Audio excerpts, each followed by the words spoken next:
오늘 우리에게 허락하신 말씀은 단계를 통한 신앙 성장이라는 제목으로 말씀 나누도록 하겠습니다. 바울은 계속해서 이방인과 유대인 그리고 할례를 받은 자나 그렇지 못한 자들을 구별 없이 모두 다 죄인이라는 것을 주장하고 있었습니다. 그리고 오늘 본문의 내용은 앞서 말한 것에 대한 요약이자 결론으로 모든 인간의 전적인 타락과 심판 아래 처해진 인간 상황에 대해서 선언하고 있습니다. 계속 진행되었던 논증을 맺으려는 말로 오늘 말씀은 시작합니다. 9절에 그러면 어떠하냐 우리는 나으냐 결코 아니라 유대인이나 헬라인이나 다 죄 아래 있다고 우리가 이미 선언하였느니라. 바울은 나는 율법대로 철저하게 잘 살아가고 있다고, 나는 결코 죄가 없다고 믿고 있는 유대인들에게 강조하는 말로 시작했습니다. 우리가 할례 받지 않은 사람들보다 신앙이 좋은 것이 맞냐? 우리는 주님을 믿으며 살아가면서 신앙에 익숙해진 모습으로 살아갈 때가 있습니다. 처음 주님을 만났을 때를 생각해 보면 뜨겁고 주님을 위해서 뭐든 할 수 있다는 마음이 타올랐습니다. 그런데 어느 정도 시간이 지나면 요한계시록의 첫사랑을 잃어버린 에베소 교회처럼 교회 모습은 있으나 크리스찬이라는 타이틀은 있으나 다시금 주님이 중심된 삶에서 내가 중심이 된 삶으로 바뀌어지는 모습을 볼 때가 있습니다.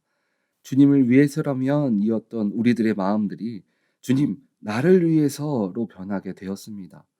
우리는 주님이 천지 만물을 만드시고 주님밖에는 생사화복을 주관하시는 분이 없음을 믿고 알고 있습니다. 그래서 우리는 신앙생활이 아닌 더 좋은 삶을 살기 위한 삶의 지혜를 얻기 위한 신앙생활을 하게 되는 경우들이 있습니다. 우리가 이렇게 변하게 되는 것은 특정적인 사람만 그런 것이 아니라 모든 사람이 그렇게 될 수밖에 없는 세상 가운데 살아가고 있기 때문입니다. 믿음을 갖고 이 땅 가운데 살아가야 하기 때문에 갖는 신앙의 변화된 모습인 것입니다. 출애굽기 할 때 하나님께서 400년 종살이하던 이스라엘 백성들에게 전하고 싶었던 첫 번째는 내가 믿는, 내가 부르짖었던 하나님이 천지 만물을 지으신 하나님이라는 것을 알게 하는 것입니다.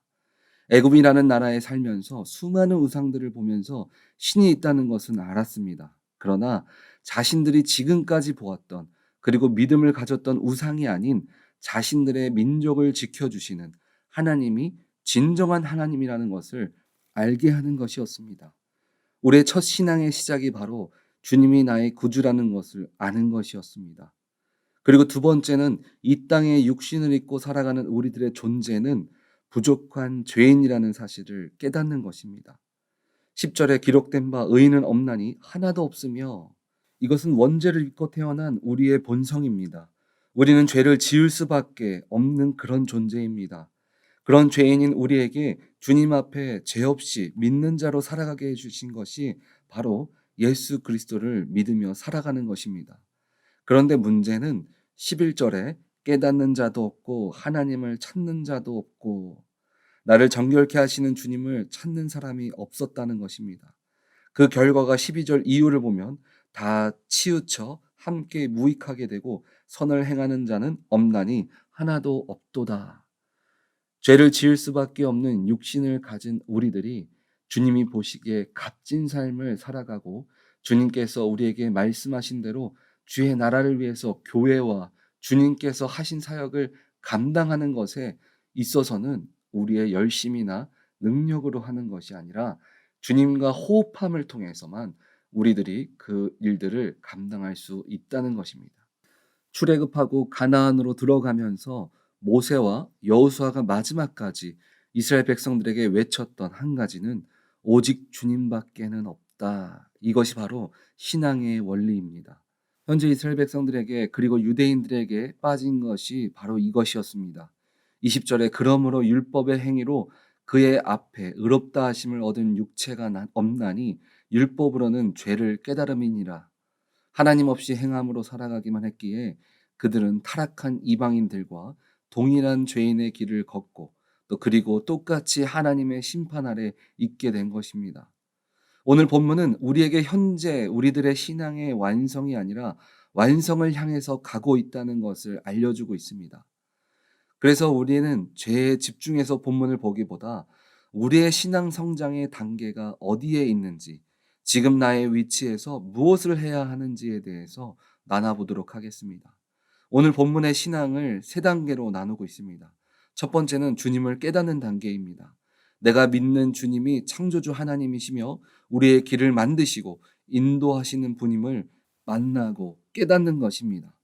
우리는 이것을 첫사랑이라고 말하기도 합니다. 그리고 두 번째는 학습 단계입니다. 우리는 길을 만드시고 인도하시는 주님을 만나고 깨달은 후에 완전한 믿음의 자녀가 되기 위한 준비 단계로 주님을 경험하고 믿지 않았던 이전의 삶 속에서 주님과 함께 살아가고 믿는 과정을 계속해서 만들어 가시는 것입니다. 출애굽했던 이스라엘 백성들에게 그 과정은 바로 광야 생활이었습니다. 익숙한 애굽에서 살았던 사고방식과 생활 습관들을 하나님의 백성으로 바꿔가는 것입니다. 그래서 주님 없이는 우리가 살아갈 수 없는 광야 속에서 오직 주님밖에는 우리가 살아갈 이유도 방법도 없다는 것을 깨닫게 해주시는 것입니다. 그래서 주님은 고난이라는 이름으로 우리가 주님을 떠나지 않게 만들어 주시는 것입니다. 죄가 많아서 고난을 겪고 어려움을 당하는 것이 아니라 우리를 완전한 믿는 자로 만들기 위해서 너는 주님을 의지하며 살아가야 한다. 우리의 인생은 주님밖에는 인도하실 분이 없다는 것을 고난을 통해서 보여주시는 것입니다. 그리고 세 번째 단계는 증인의 삶을 사는 것입니다. 주님 없이는 우리가 살아갈 수 없다고 이 단계를 통하여 계속 훈련을 받다가 이제는 나를 위한 신앙생활이 아니라 주님이 나를 직장에 또 가정에 그리고 내가 서 있는 그곳에서 증인된 삶을 살아가게 되는 것입니다. 나만을 위한 신앙생활이 아니라 이제는 주님을 알지 못하는 믿음이 연약한 자들을 위해서 나를 통하여 역사하시는 주님을 전달하는 것입니다. 그런데 문제는 2단계에서 3단계에 넘어가는 것이 쉬운 일이 아니라는 것입니다.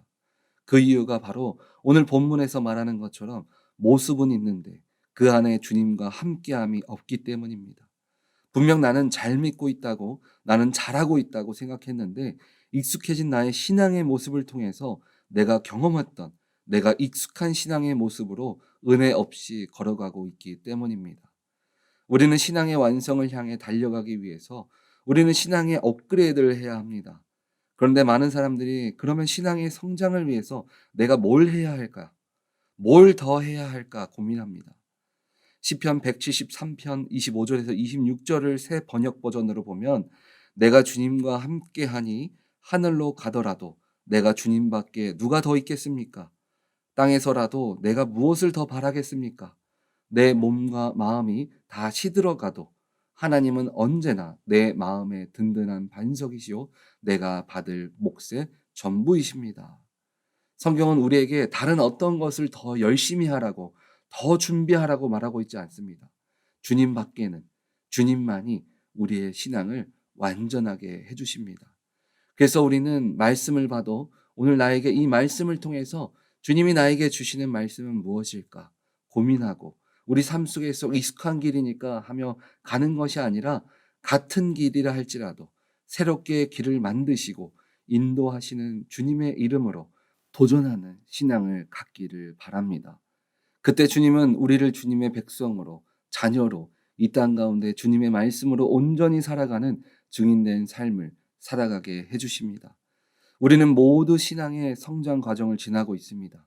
그리고 우리는 내가 지금 있는 신앙의 단계 속에서 멈춰진 신앙이 아니라 오직 예수 그리스도를 통하여 신앙의 업그레이드를 누리는 오렌지 한인교회 성도님들이 다 되어지시기를 주님의 이름으로 축원드립니다. 아멘.